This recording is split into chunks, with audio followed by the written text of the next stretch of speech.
오늘은 최근 투자 이슈가 있었던 사업 아이템 3가지를 살펴보도록 하겠습니다. 이제는 집에서 간편하게 랍스터도 팥빙수도 시켜 먹을 수 있게 되었습니다. 나가서 먹기는 귀찮고 심지어 코로나로 나갈 수 없게 되면서 배달 음식은 점점 진화하게 되었는데요. 그런데 많은 사람들이 배달 음식을 시켜 먹으면서 문제가 발생하게 되었습니다. 환경단체 녹색연합에서는 하루 최소 830만 개의 일회용 배달 용기가 쓰레기로 버려지고 있다고 추산했는데요. 750명의 시민을 대상으로 진행한 설문조사에서는 응답자의 76%가 배달 쓰레기를 버릴 때 죄책감을 느낀다고 답했습니다. 이런 환경 문제도 문제지만 배달 음식 쓰레기는 분리하기도 귀찮고 분리수거를 하는 날까지 기다려야 하는 불편함이 있다고 하는데요. 이러한 문제를 해결하기 위해 나선 한 사람이 있습니다. 고려대학교에 재학 중인 강성진 대표는 재활용이 가능한 배달 용기가 쓰레기로 마구 버려진다는 사실에 안타까워하며 작년 배달 쓰레기를 수거하여 분리수거하는 서비스 리클을 운영하는 커버링을 설립하였습니다. 리클은 작년 9월 시범 서비스를 운영했는데요. 서비스 사용자가 늘어나면서 사업성을 확인한 뒤 앱 개발에 본격적으로 돌입했다고 합니다. 그러나 쓰레기 수거 과정에서 폐기물 관리법 위반 소지가 있어 서비스를 중단해야 했지만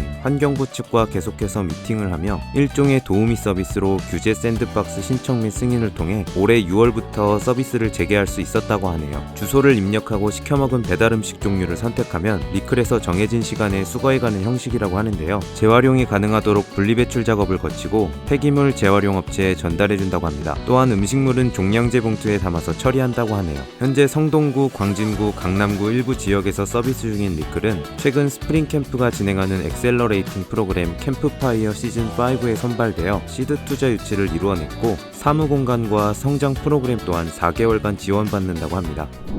올해 12월 우리들의 추억이 담긴 싸이월드가 다시 오픈한다고 합니다. 2000년대는 버디버디, 네이트온, 싸이월드 등 PC가 주를 이루던 시기였는데요. 그런데 2010년대에 들어서자 스마트폰이 탄생하고 페이스북과 인스타그램이 떠오르면서 모바일의 시대로 넘어오게 되었습니다. 당시 인플루언서 기반의 인스타그램과 모바일 마켓들은 급성장을 하게 되었는데요. 주 이용자들은 20, 30대 여성분들이었습니다. 그런데 이때만 하더라도 인스타그램에는 쇼핑 기능이 없었는데요. SNS를 보며 인플루언서 의 제품을 바로 쇼핑하지 못하는 불편함이 있었다고 합니다. 이에 이 두 가지를 결합하여 편리함을 제공하는 데 초점을 맞춘 스타트업이 있었습니다. 2014년 서정민 대표는 인스타그램에 없는 구매 기능과 모바일에서 편리하게 쇼핑할 수 있게끔 하는 몰링 기능 이 두 가지를 결합하여 여성 의류 쇼핑몰 앱 브랜디를 설립하였습니다. 브랜디는 다른 사용자가 구매한 아이템들을 한눈에 볼 수 있어 내 취향에 맞는 쇼핑 아이템을 찾을 수 있다고 하는데요. 또한 관심 있는 브랜드의 인기 아이템과 유용한 쇼핑 정보 등을 쉽게 얻을 수 있다고 합니다. 원피스나 겨울옷 등 쇼핑 관련 해시태그로 상품이나 정보를 찾을 수 있어서 최근 유행하는 쇼핑 키워드와 트렌드를 파악할 수도 있다고 하네요. 브랜디는 지난 10일 누적 거래액 1조 원을 돌파하였는데요. 2016년 이후 남성 패션 앱 하이버와 육아 앱 마미 등 특화 앱을 잇따라 선보여 오기도 했습니다. 지난해 브랜디의 총 거래액은 3천억 원으로 거래액이 매년 200% 이상 성장 중이며 10월 말 누적 회원수 500만 명을 돌파했다고 하네요. 브랜디는 4월과 8월에 이어 올해에만 세 번째 투자 유치에 성공하였는데요. K2 인베스트먼트, 한국투자증권, DS 자산운용 등이 참여한 310억 원 규모의 시리즈 C 투자라고 합니다.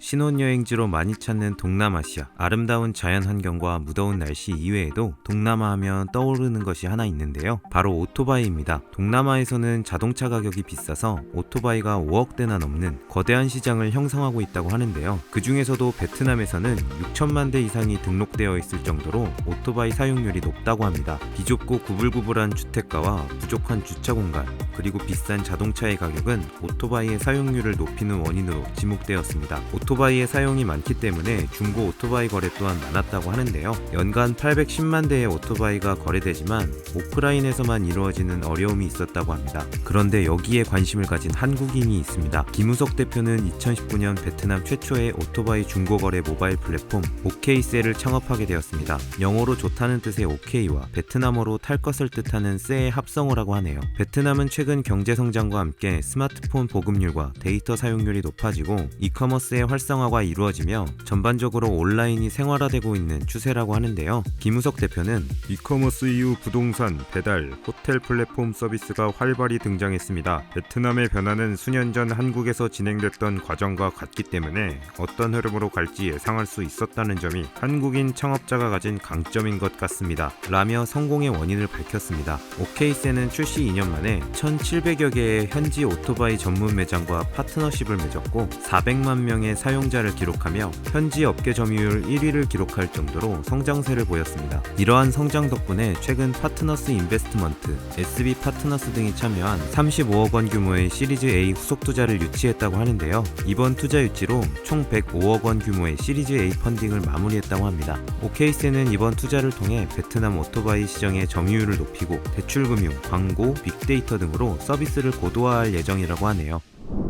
오늘 보신 비즈니스 모델들이 창업 아이디어를 떠올리시는 데 도움이 되셨다면 좋아요와 구독, 알림 설정까지 부탁드릴게요. 요즘 뜨는 사업 아이템, 소자본 창업, 스타트업 외에도 다양한 창업 정보가 궁금하신 분들은 지금 미핑 캠퍼스에서 만나보세요.